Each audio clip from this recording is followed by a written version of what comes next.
Que mon Seigneur vous bénisse tous grandement, que le Dieu du ciel, Dieu qui nous a créés par sa main toute puissante, vous bénisse tous et toutes, tous ceux qui sont ici présents avec moi et ceux qui se trouvent là-bas aussi qui vont participer de cet enseignement dans différents lieux du monde, dans différents pays.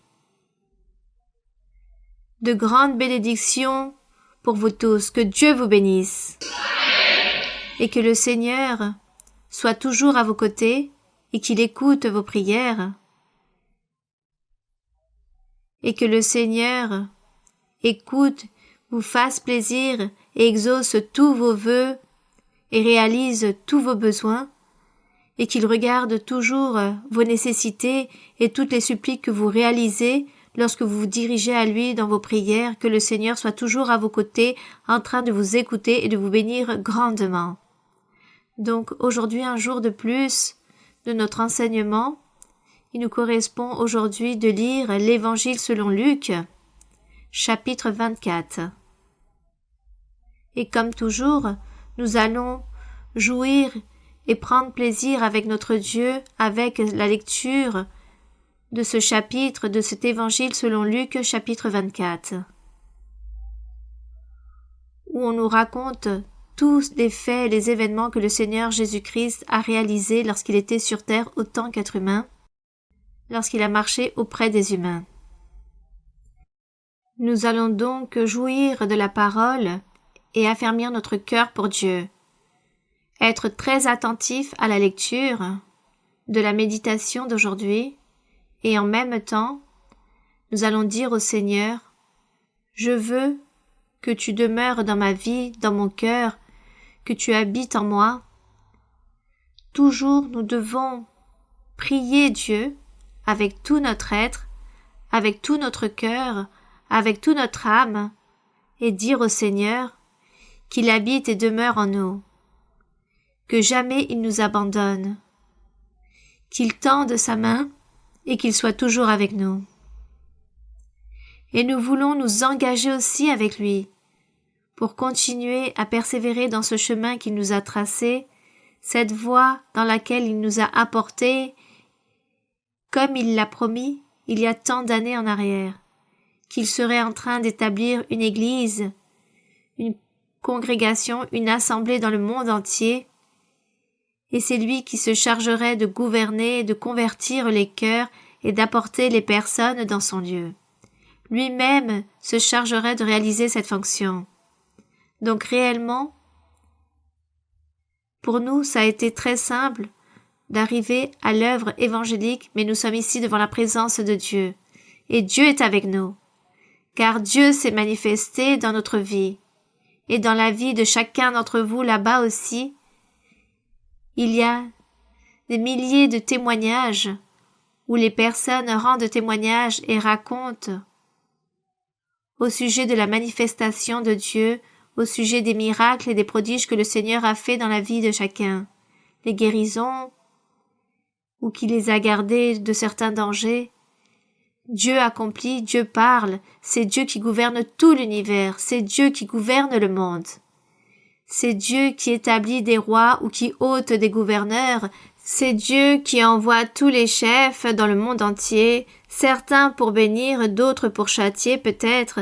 Parfois Dieu veut châtier une communauté, un village, une ville, et Dieu envoie un chef, un gouverneur qui ne peut pas faire les choses correctement et les gens souffrent.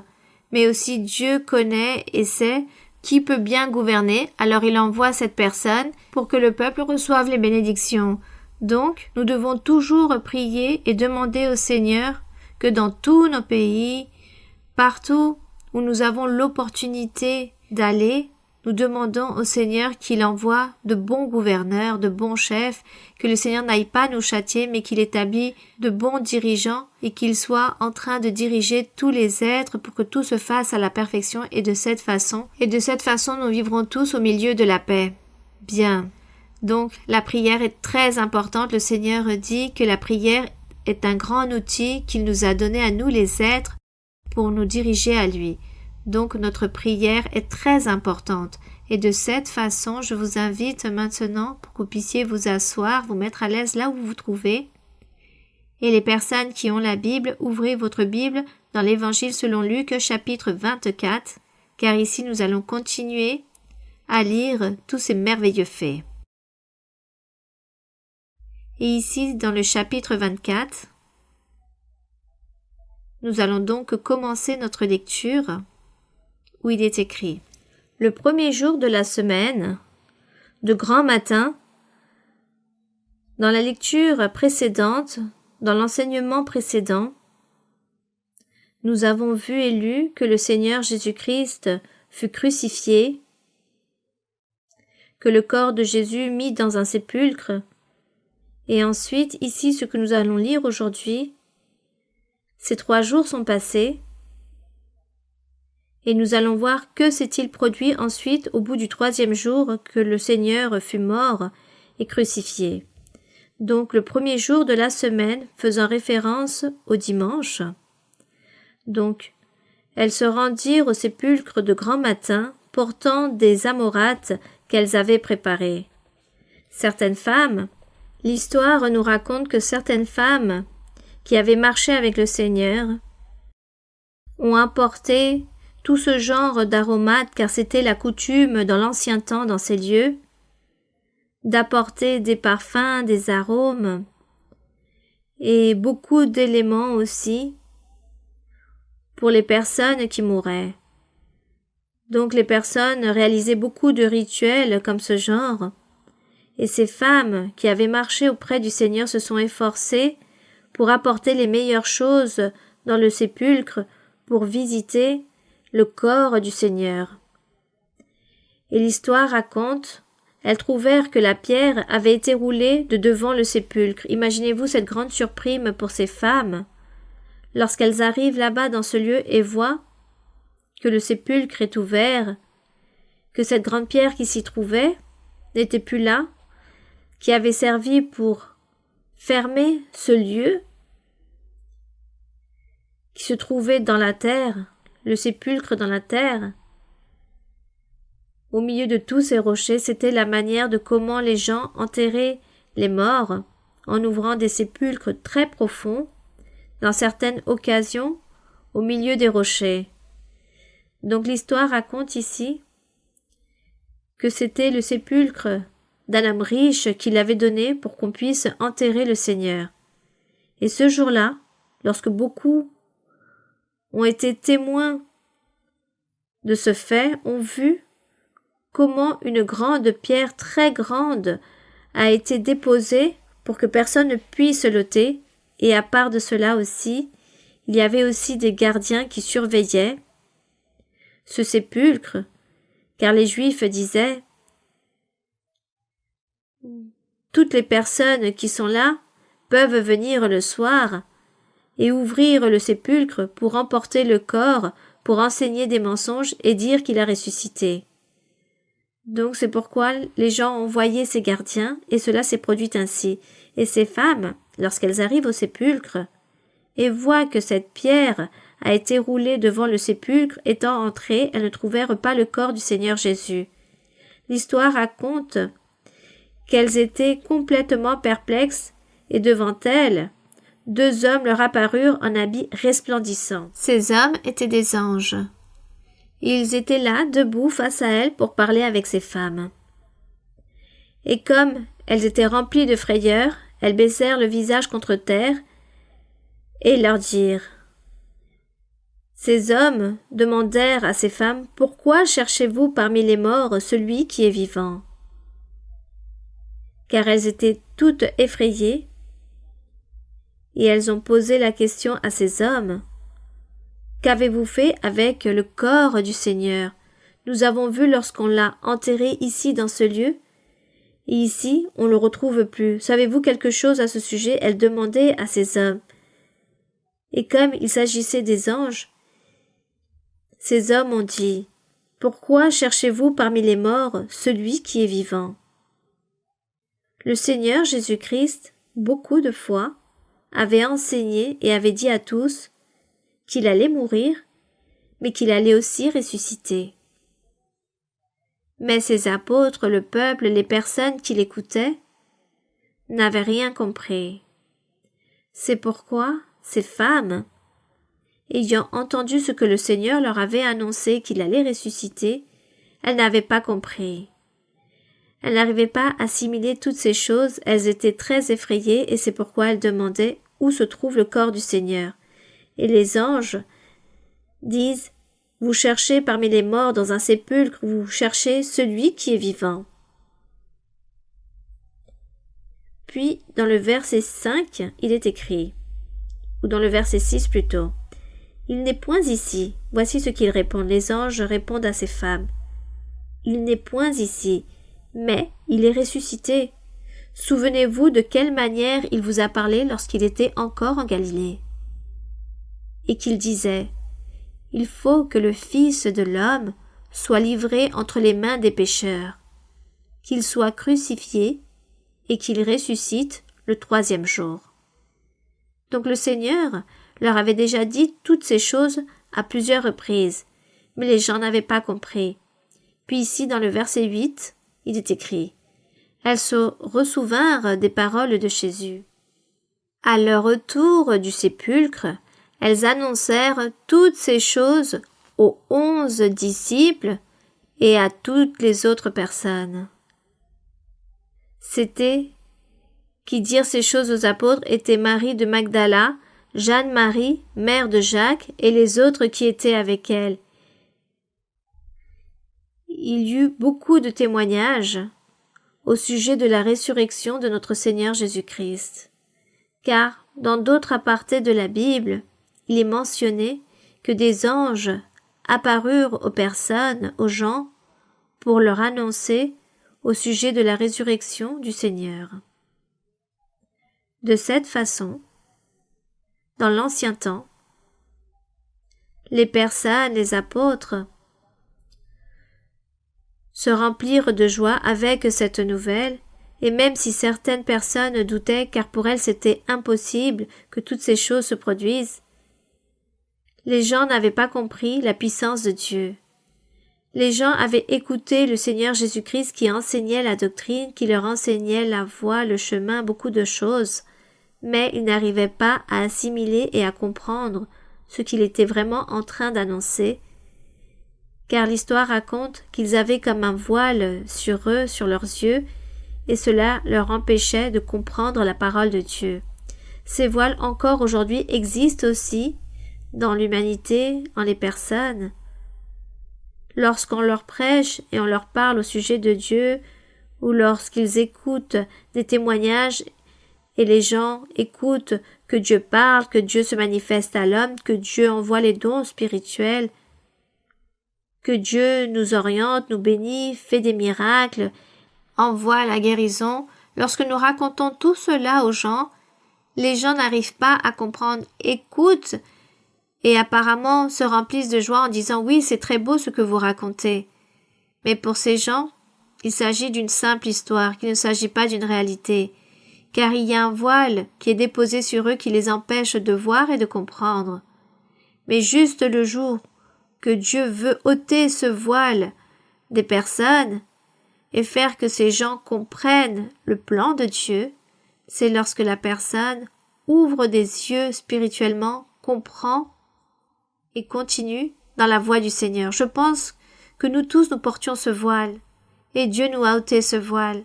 Et c'est pourquoi aujourd'hui nous sommes ici en train de chercher de notre Dieu, de ce Dieu tout-puissant qui existe, ce Dieu en esprit, et qu'il se manifeste, il nous écoute, et nous sommes ici parce que nous avons tous vécu des expériences merveilleuses de sa présence, et nous savons qu'il se manifeste.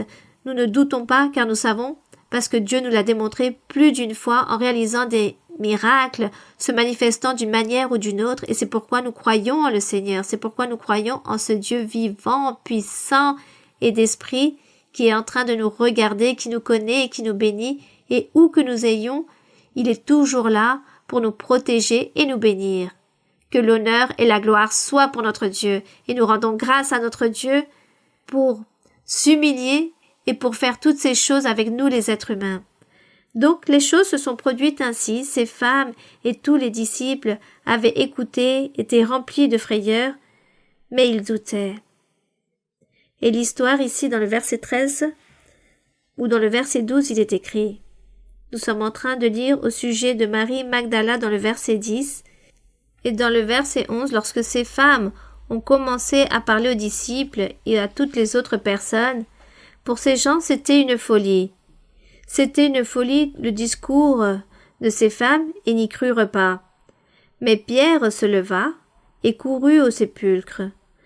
S'étant baisé, il ne vit que des linges qui étaient à terre, puis il s'en alla chez lui, dans l'étonnement de ce qui était arrivé. Pierre partit très heureux de voir que le Seigneur ne se trouva pas, qu'il n'y avait qu'une partie de ses linges, et sûrement il s'est rappelé que le Seigneur leur avait déjà annoncé qu'il allait mourir, mais qu'au bout du 3e jour il allait ressusciter.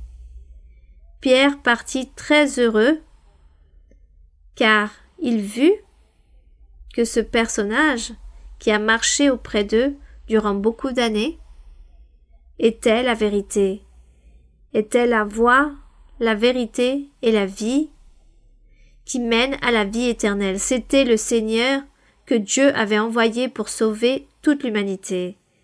Puis dans le verset 13, il est écrit « Et voici, ce même jour, 2 disciples allaient à un village nommé Emmaüs, éloigné de Jérusalem de 60 stades. Et ils s'entretenaient de tout ce qui s'était passé. Donc pendant qu'ils marchaient, ils parlaient de toutes les choses de ce qui s'était passé, de tout ce qu'ils avaient vu, par exemple, lors des injures, lorsqu'on livre le Seigneur sur la croix, lorsqu'il a été mis dans le sépulcre, ils parlaient de tous ces faits. Et pendant qu'ils parlaient et discutaient, Jésus s'approcha et fit route avec eux. L'histoire raconte que le Seigneur Jésus s'est approché d'eux et qu'il fit route avec eux, qu'il marchait avec eux. Imaginez-vous, c'est merveilleux. Nous pouvons nous imaginer comment était cette rencontre. Nous nous imaginons un chemin, nous imaginons ces 2 hommes, ces 2 disciples-là en train de parler au sujet du Seigneur, en parlant de tout ce qui s'était produit, et ensuite apparaît le Seigneur à leur côté et marche avec eux. Mais à ce moment précis, ils ne reconnaissent pas le Seigneur Jésus. Après qu'ils aient déjà marché avec lui, sûrement à ce moment-là, le Seigneur avait posé un voile pour ne pas se faire connaître. Cependant, verset 16, il est écrit « Leurs yeux étaient empêchés de le reconnaître. » Il leur dit « De quoi vous entretenez-vous en marchant pour que vous soyez tout tristes ?» L'un d'eux, nommé Cléopas, lui répondit « Es-tu le seul qui séjournant à Jérusalem ne sache pas ce qui est arrivé ces jours-ci? » Alors Jésus leur répond « Quoi? Que dites-vous? » Ils répondent « De ce qui est arrivé au sujet de Jésus de Nazareth, qui était un prophète puissant en œuvre et en parole, devant Dieu et devant tout le peuple. » Donc ils demandèrent à cet homme « Comment cela se fait que vous ignorez au sujet de ce grand personnage si important et que toutes les personnes ont su à ce sujet et ont su et ont connu son existence? » Ils étaient très étonnés que c'était le seul homme qui ne connaissait rien. Puis ils continuaient à raconter, car ils disaient c'était un homme prophète, un homme de Dieu très puissant. Puis il leur dit, il continue à raconter à cet homme de que s'est-il produit avec cet homme qui avait été livré à la mort, de comment les principaux sacrificateurs et nos magistrats l'ont livré pour le faire condamner à mort et l'ont crucifié. Nous espérions que ce serait lui qui délivrerait Israël. Mais avec tout cela, voici le 3e jour que ces choses se sont passées. Ils étaient très tristes, car ils se disaient en eux que la parole ne s'était pas accomplie, ou la prophétie, ou tout ce que ce grand personnage avait enseigné, qu'il allait sauver les personnes, pardonner les péchés. Et maintenant, le Seigneur, il a été crucifié, il a été livré à la mort, Et sûrement ils avaient entendu aussi parler lors des Écritures, où Dieu parlait à travers les prophètes au sujet de la venue du Seigneur Jésus-Christ, au sujet de l'apparition, sa naissance du Seigneur, et qu'il serait ce roi parfait que Dieu avait pour le peuple, pour former un peuple glorieux, réellement saint, et que les personnes, tous ces gens qui allaient croire en lui, seraient sauvés et vivraient une vie parfaite, une vie droite, une vie heureuse, remplie de bonheur, de paix, d'allégresse. Ainsi étaient les promesses que Dieu avait faites à travers les prophètes. Et ses disciples qui se trouvaient là, dans ce chemin, ils méditaient à propos de toutes ces choses, de tout ce que le Seigneur avait annoncé et ce qu'ils attendaient et ce qu'ils avaient lu à travers les Écritures. Ils étaient étonnés car ils avaient une espérance en ce grand personnage et tout avait échoué, car on lui avait donné la mort. Alors, qu'allait-il devenir? Ils se demandaient, qu'allons-nous faire? Que va être notre vie? Nous qui suivions le Seigneur, sûrement ils se demandaient toutes ces choses. Il y avait une incertitude. Il n'y avait pas de foi, une vraie croyance, la sûreté, la conviction. Tout était récent, tous ces faits étaient très récents, et Dieu ne leur avait pas encore permis d'établir une fermeté dans leur cœur, une foi et une sûreté, une conviction en Dieu, ce qui est très important. Malgré qu'ils avaient lu les Écritures, ils s'étaient rendus compte que le Seigneur Jésus, lorsqu'il racontait et qu'il parlait au sujet de son propre nom, ils voyaient qu'il y avait une coïncidence, que cela était vrai, que les Écritures parlaient des miracles et de la manifestation du Seigneur Jésus. Et c'est lui qui réalisait tous les miracles, la manière de comment il se présentait aux personnes, au peuple, démontrant sa puissance, ses merveilles, les miracles, et aussi en parlant et dévoilant les choses cachées de chaque être, le Seigneur parlait et enseignait aux personnes, les réprimandait aussi. Et ces hommes disaient, nous avons vu cela, c'est une grande coïncidence, tout est similaire, toutes ces Écritures, tout ce que la Bible raconte, ou dans l'Ancien Testament la parole raconte et ce que le Seigneur nous enseignait, tout était similaire, tout était semblable, c'est pourquoi nous avons cru et nous étions confiants. Mais maintenant, nous sommes très tristes. Que s'est-il produit? Qu'est-ce qui est en train de se produire? Le Seigneur a permis et a autorisé qu'ils puissent penser et vivre durant un instant cette incertitude, cette tristesse, de voir qu'un grand personnage, un prophète si important, car pour eux c'était le prophète, que tout allait rester dans l'oubli à travers sa mort. Mais cela ne fut pas ainsi, mais c'était la manière de comment il pensait. Et regardez, que s'est-il produit plus en avant? Il est écrit, lorsqu'il racontait tout cela à cet homme, en pensant qu'il s'agissait d'un homme quelconque, il est vrai que quelques femmes d'entre nous nous ont fort étonnés, s'étant rendues de grand matin au sépulcre et n'ayant pas trouvé son corps, elles sont venues dire que des anges leur sont apparus, car ces anges s'étaient présentés aussi à ces femmes. Et ces anges ont annoncé qu'il est vivant. Donc il racontait tout cela à cet homme. Je pense que le Seigneur sûrement se riait de voir comment ils se posaient toutes ces questions et le Seigneur à leur côté. Imaginez-vous, quelle merveille! Puis il est écrit ici, dans le verset 25, « Alors, Jésus leur dit, le Seigneur Jésus leur répondit. » Ah, parce qu'il leur demande, à part que ces anges se sont apparus à ces femmes en disant que le Seigneur était encore vivant, quelques-uns des disciples qui étaient partis au sépulcre, ils ont trouvé les mêmes choses que ces femmes. Ils ont entendu la même chose et ont vu la même chose, que le sépulcre était ouvert et que le Seigneur ne s'y trouvait pas.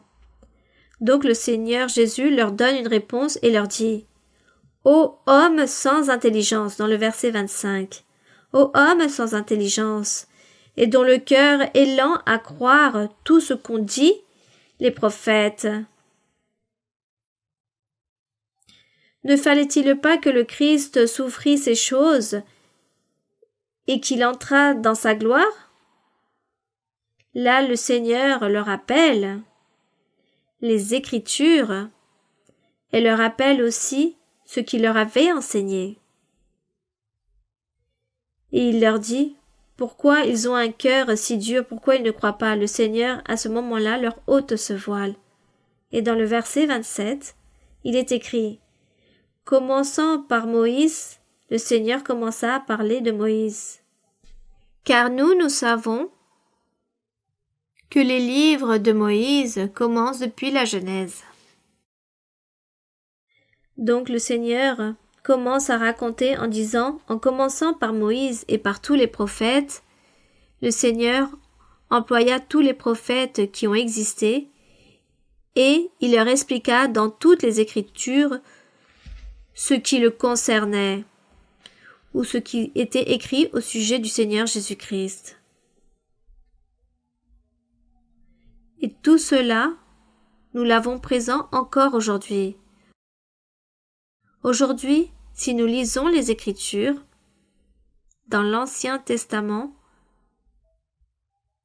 si nous commençons à lire les livres de Moïse, et nous lisons aussi les livres des rois qu'il y eut en Israël, les juges qu'il y eut dans le peuple d'Israël, les gouverneurs, nous allons trouver beaucoup de prophètes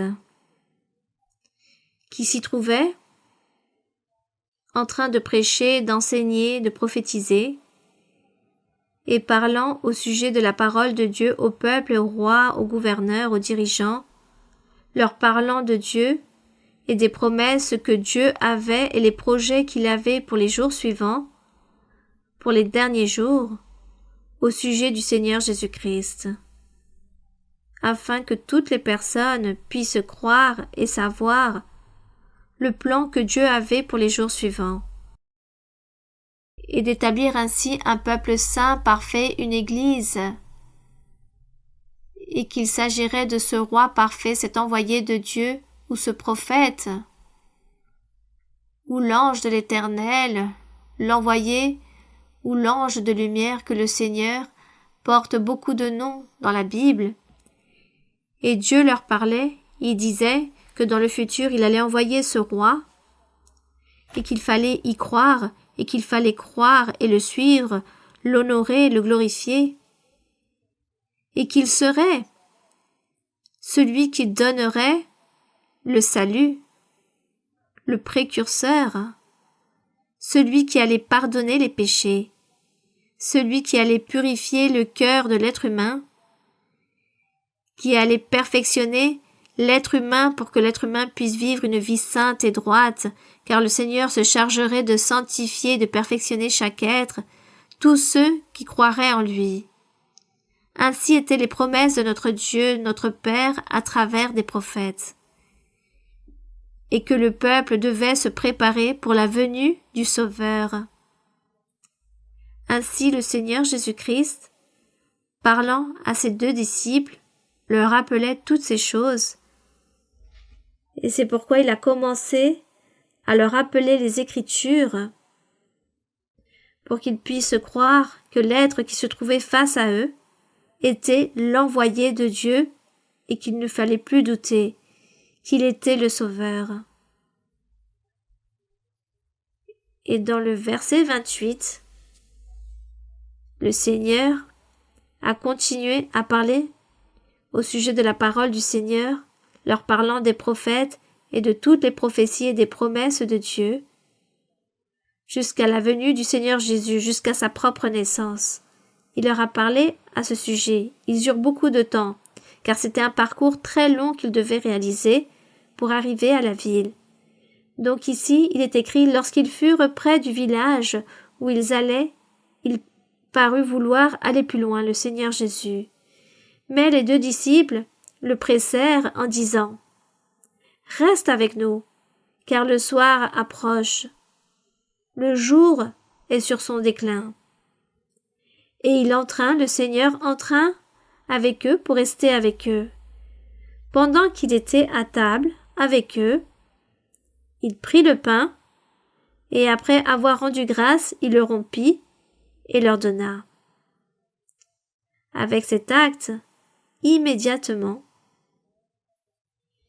ils comprirent que c'était le Seigneur Jésus-Christ qui était avec eux. Gloire à Dieu. Imaginez-vous cette émotion, cette allégresse de ces 2 hommes, de pouvoir comprendre qu'ils étaient assis auprès du Seigneur Jésus-Christ.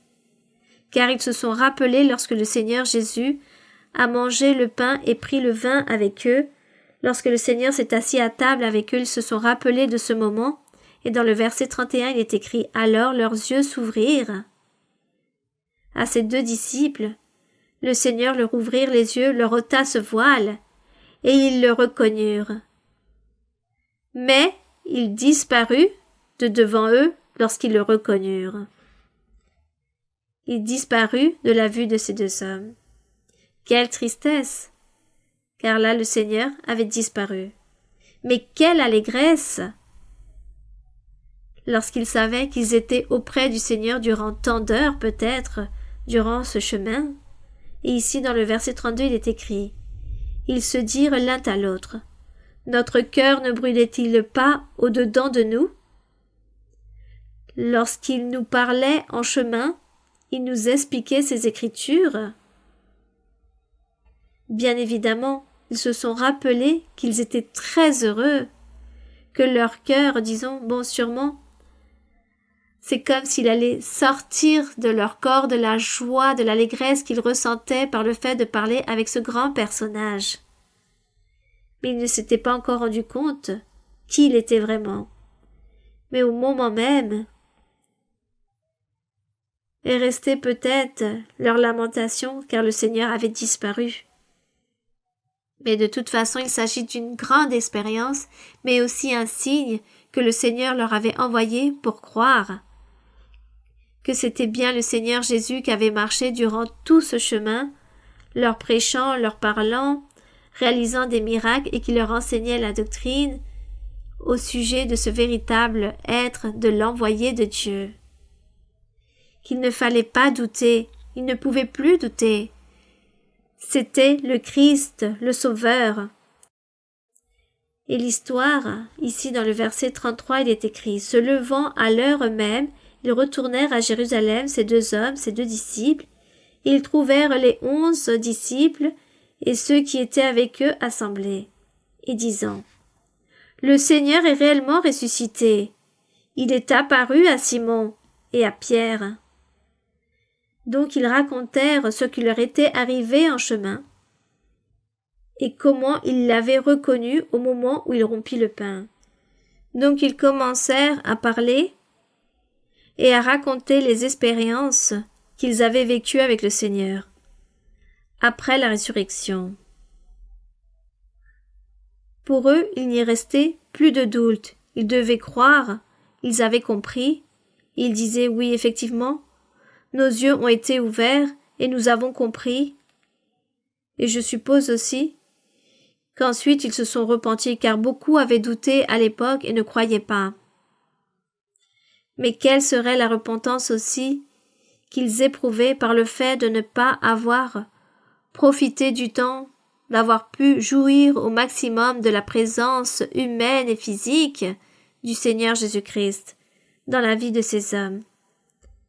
Dans le verset 36, tandis qu'il parlait de la sorte, lui-même, Jésus-Christ se présenta au milieu d'eux et leur dit « La paix soit avec vous. »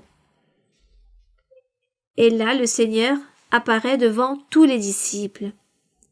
Donc, saisis de frayeur et d'épouvante, ils croyaient voir un esprit. Mais Jésus leur dit « Pourquoi êtes-vous troublés et pourquoi pareille pensée s'élève-t-elle dans vos cœurs? Pourquoi vous inquiétez-vous? Pourquoi êtes-vous si troublés, si apeurés? Pourquoi? Si ce n'est que moi, c'est bien moi. Il leur dit, voyez mes mains et mes pieds, c'est bien moi. Touchez-moi et voyez. Un esprit n'a ni chair ni os, comme vous voyez que j'ai. C'est-à-dire, le Seigneur Jésus-Christ avait ressuscité complètement avec tout son corps. Il avait ressuscité avec tout son corps. Mais ce corps était un corps glorieux. Et le Seigneur leur dit, regardez que l'esprit n'a ni chair ni os, et observez-moi, je suis tout à fait entier. Béni soit le nom de notre Dieu. Ces témoins, toutes ces personnes qui ont vécu ces expériences, ont été témoins de la mort et de la résurrection du Seigneur Jésus-Christ, de son apparition, et tout est resté écrit pour les futures générations. Et nous, aujourd'hui, après tant d'années, nous sommes ici, en train de jouir aussi de tous ces faits,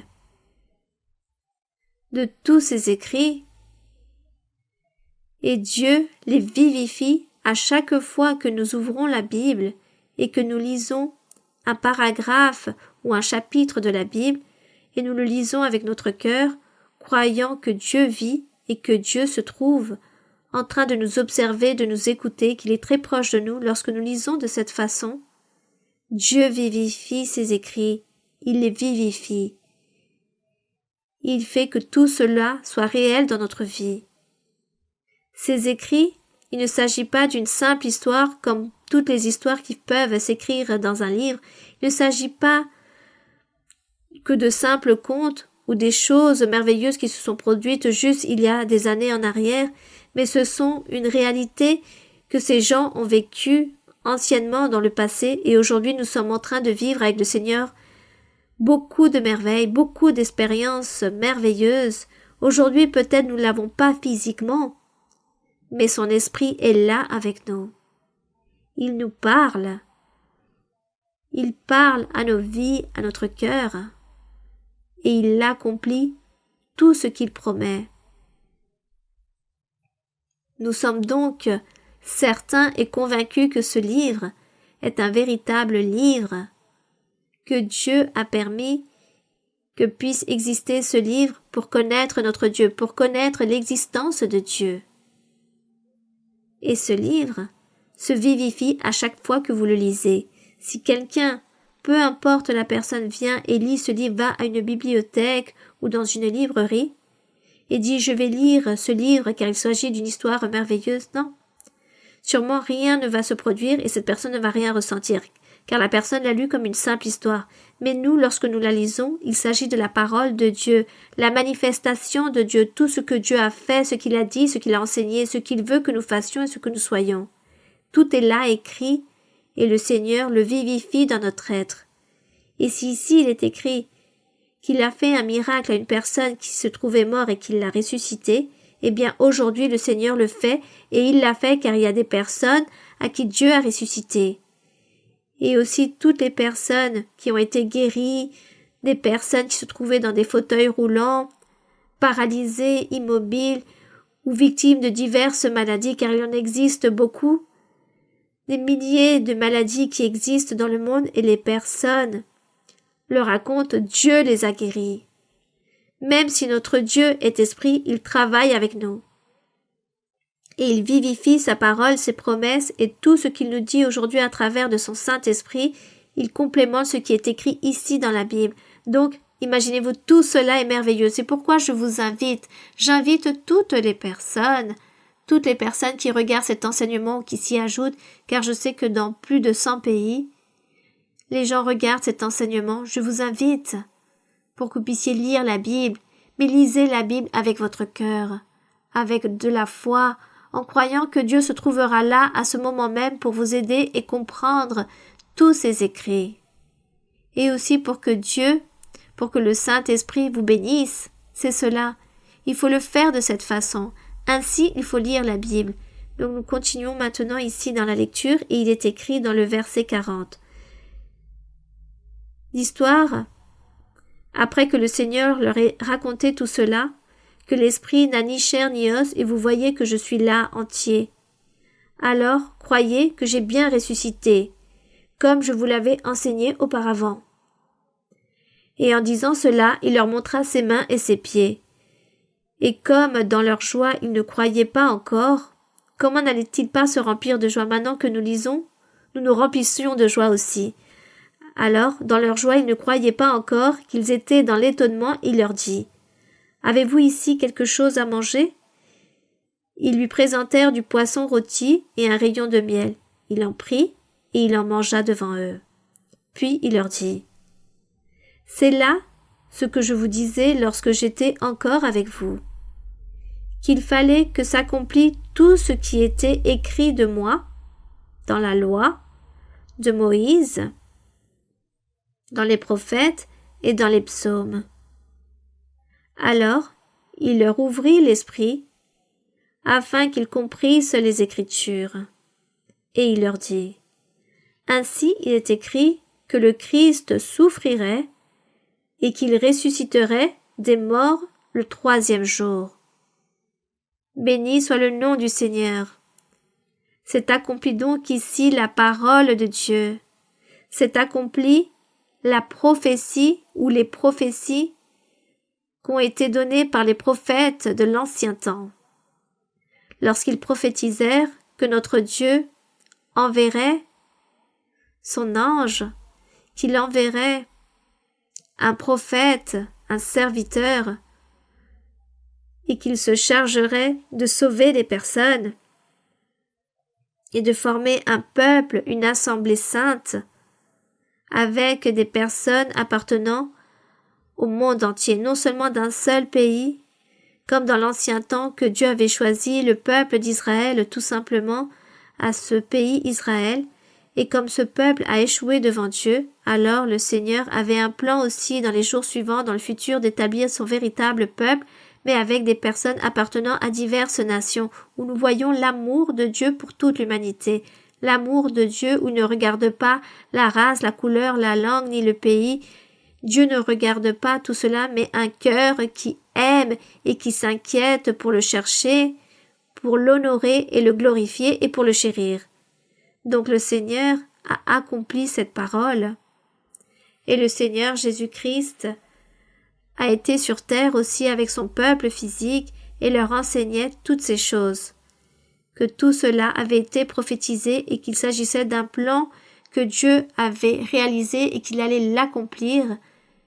Et de ce fait, tout était écrit dans la loi de Moïse, dans les prophètes et dans les psaumes, où l'on annonce toutes ces promesses au sujet de notre Seigneur Jésus-Christ, au sujet de ce roi parfait que Dieu allait envoyer au monde. Et nous rendons grâce à notre Dieu, car aujourd'hui nous pouvons rendre témoignage, aujourd'hui nous sommes en train de publier que Dieu vit, que Jésus-Christ est le même hier, aujourd'hui, et ce qu'il a fait hier, les miracles qu'il a réalisés dans le passé, les manifestations, la joie qu'il a envoyée aux personnes, la manière de vivre correctement, il le fait encore aujourd'hui avec tous ses serviteurs et il le fera pour toujours encore. C'est pourquoi il est écrit qu'il s'agit du même hier, aujourd'hui et pour toujours. Car pour Dieu, le temps n'existe pas. Dieu est puissant. Donc Dieu fait et se manifeste. Il se manifeste au monde, aux personnes, il bénit les gens. Mais il demande aussi, il veut que les personnes lisent ses écritures, ses commandements, ses ordonnances, afin que chaque personne aussi s'engage, accomplit et s'éloigne du mauvais chemin et commence à vivre une vie sainte et droite que Dieu enseigne à travers de ce livre et à travers du Saint-Esprit. Donc Dieu veut que nous tous nous puissions apprendre sa doctrine et son chemin. Soyons fidèles et suivant ses pas, continuons de l'avant et de cette façon, nous serons des hommes et des femmes très heureux, non seulement dans ce monde, mais aussi dans l'éternité. Nous obtiendrons la vie éternelle auprès de notre Dieu. Donc le Seigneur ici leur a dit, en Moïse, les prophètes et les psaumes, il était donc nécessaire que cette prophétie s'accomplisse. Puis, il ouvrit l'esprit afin qu'ils comprennent les Écritures. Puis il leur dit, ainsi il est écrit, que le Christ souffrirait et qu'il ressusciterait des morts le 3e jour.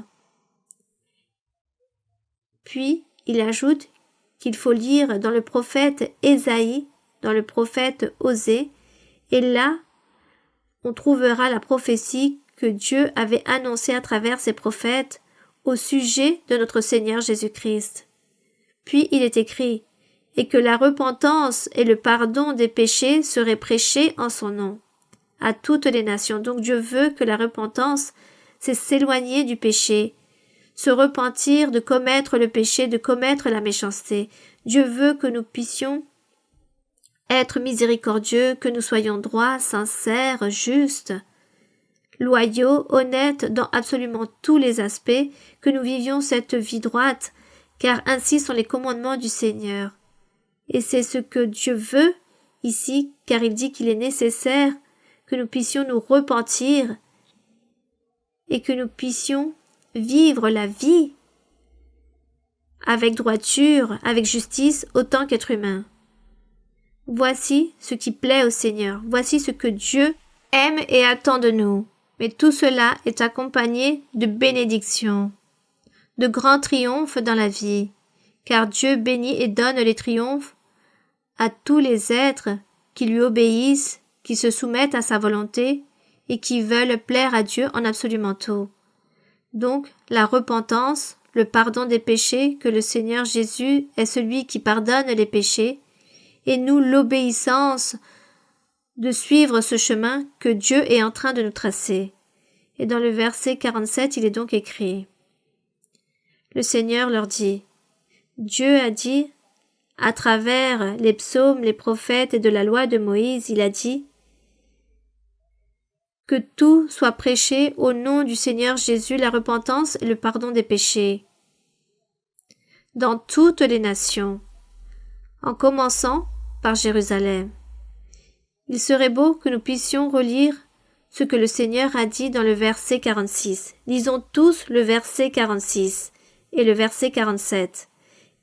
Il leur dit, « Ainsi il est écrit que le Christ souffrirait et qu'il ressusciterait des morts le 3e jour, et que la repentance et le pardon des péchés seraient prêchés en son nom à toutes les nations, à commencer par Jérusalem. » Gloire à Dieu, l'amour de Dieu dans toutes les nations. Il n'a pas dit juste dans une seule nation, il a dit dans toutes les nations, car ainsi est l'amour de Dieu. Dieu a de l'amour pour chacun d'entre nous, pour tous les êtres.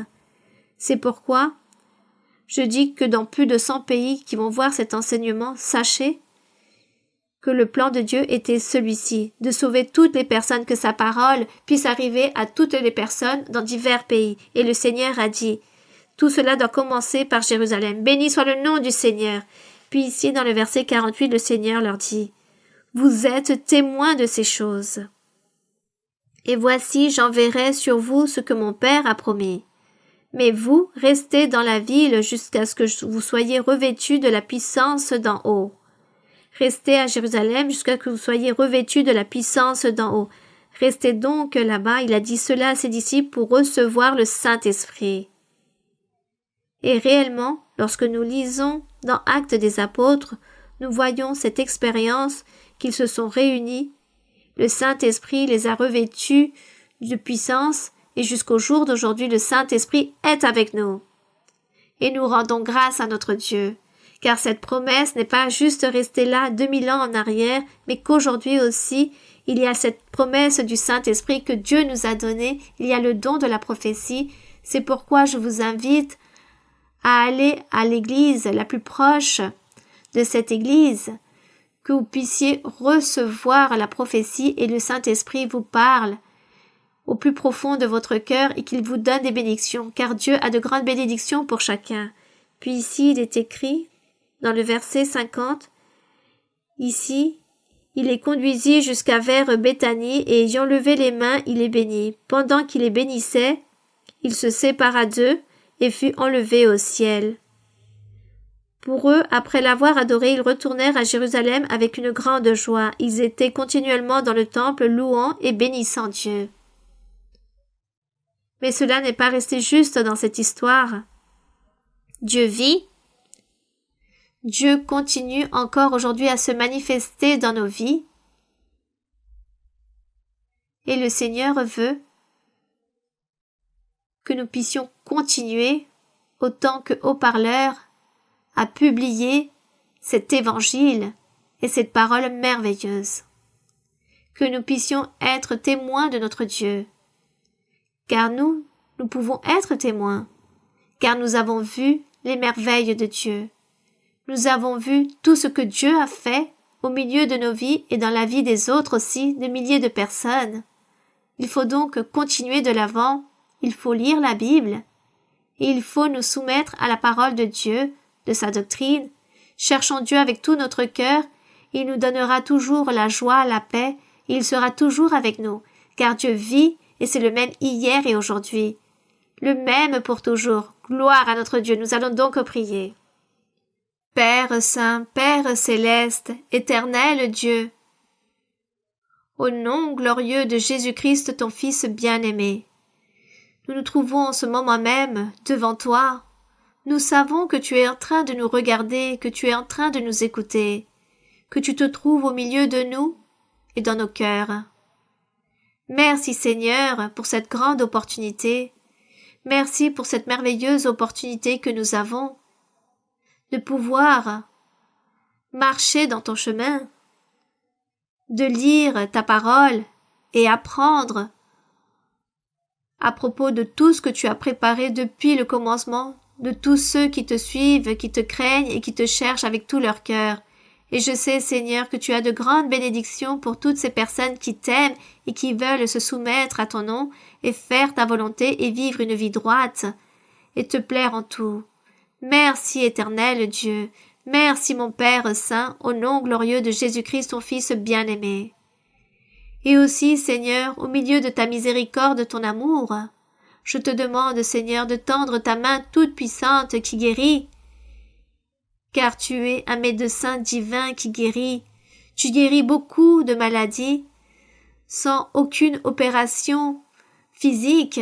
Seigneur, tu tends ta main qui guérit et guérit beaucoup de personnes qui se trouvent remplies de maladies, victimes de beaucoup de maladies, ou qui se trouvent dans des fauteuils roulants ou dans des lits d'hôpitaux, qui sont remplis de diverses douleurs. Seigneur, tends ta main, guéris, purifie et libère chaque personne. Seigneur, ôte les sorcelleries, les malédictions. Libère chaque personne, purifie et donne la joie, la paix. Tout cela, nous te le demandons, mon Seigneur. Nous te le demandons au nom glorieux de Jésus-Christ, ton Fils bien-aimé. Que l'honneur et la gloire soient pour toi et pour toujours. Amen. Gloire à notre Dieu. Te vengo a decir, oh mi Salvador, que yo te amo a ti, que yo te amo a ti con el corazón. Te vengo a decir toda la verdad.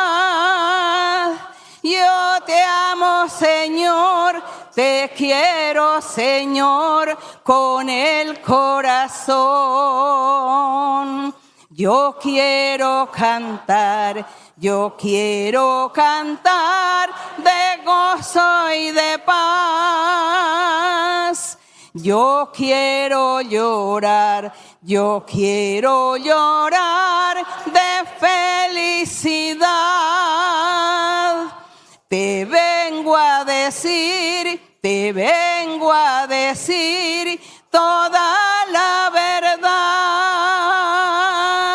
Yo te amo, Señor, te quiero, Señor, con el corazón.